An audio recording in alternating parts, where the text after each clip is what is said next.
and give their predictions. Our former Dublin footballer Collie Moran and Shane McGrath, GA correspondent for the Irish Daily Mail. Gentlemen, good morning and welcome. Cork team named last night. Graham Canty obviously named, but there's still that slight doubt over his fitness, even though we've heard he's come to 2 training sessions this week and a part of one last week. There's a big doubt. Political commentators talk about discussion documents when it comes to negotiations. I think that's what we got from Cork last night, not for the first time this summer either.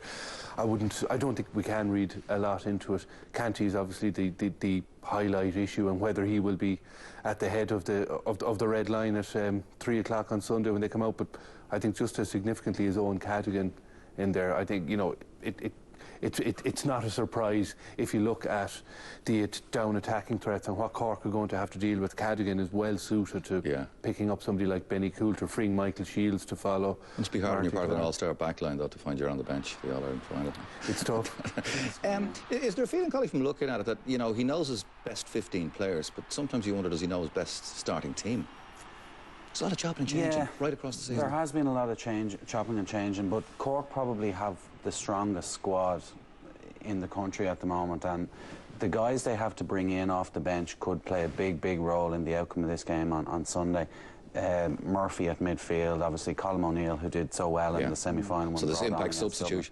Yeah, on the Canty thing though, you wonder, will it be like Henry Shefflin, and if Canty does have to go off with the hamstring, it doesn't hold up after 15 or 20 minutes, will that have a psychological impact on his Cork teammates, like, and the crowd? Like, he is their talisman, and if we see him limping off, what will be the impact, you know? Personally as well, you know, after not getting a couple of weeks hard training behind you going into an All-Ireland final, there's got to be a bit of a doubt there, so we'll have to see how that pans out. And it's interesting that Cork proved against Dublin that they can win without Graham Canty, which has been their big psychological block. He's such an exceptional footballer and such a great leader, but they proved in the second 35 minutes against Dublin they can win without him. And I think you're right, Collie, considering too he missed so much of the league.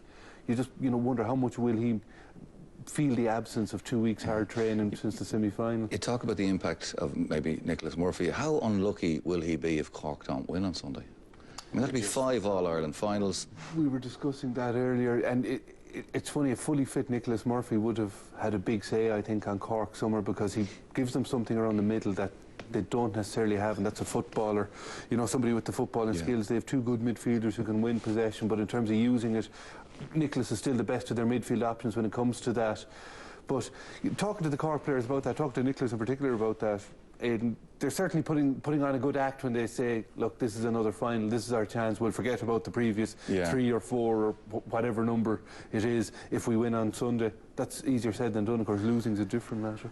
That is the issue, you know. Cork, all the pressure's on Cork, you know. From the start of the championship, there's been, everyone was saying only 3 teams could win it: Cork, Kerry and Tyrone. Kerry and Tyrone went out on the same Saturday in August, and all the focus has been on Cork, who haven't been playing well. But let's focus a little bit on Down then, because they've their own injury worries as well. Very wily and astute manager, and they've been doing all the right things in lying low. They'll announce their team, we hope, sometime today. But Ambrose Rogers, I mean, you know, there's some side of the campus saying he's in with a chance, others saying he won't be, he'll start on the bench. I think James McCartan has deliberately tried to avoid what happened in Kilkenny and came out quite strongly during the week and said, look, Ambrose is gone, he's not a runner, he's not going to figure it out. You know, you can get 11th hour dramas, but I think after how young Peter Fitzpatrick did in the semi-final against Kildare, I don't think Down have been planning with Ambrose Rogers in mind. I genuinely don't know. You know, they could pull a stroke at 3:15 on Sunday, but I wouldn't see it happening.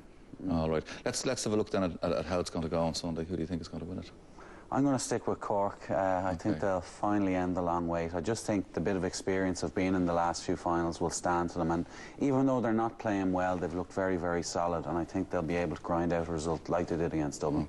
Cork will win, I think, as well. I think the leadership they showed that second half against Dublin could, when people look back on this season, that could be decisive. Guys stepped up in the absence of Graham Canty, and if those same guys can step forward again, Cork will win. All right, we'll enjoy the game on Sunday, and we look forward to the review on Monday morning here in Ireland. Thanks indeed for joining us this morning.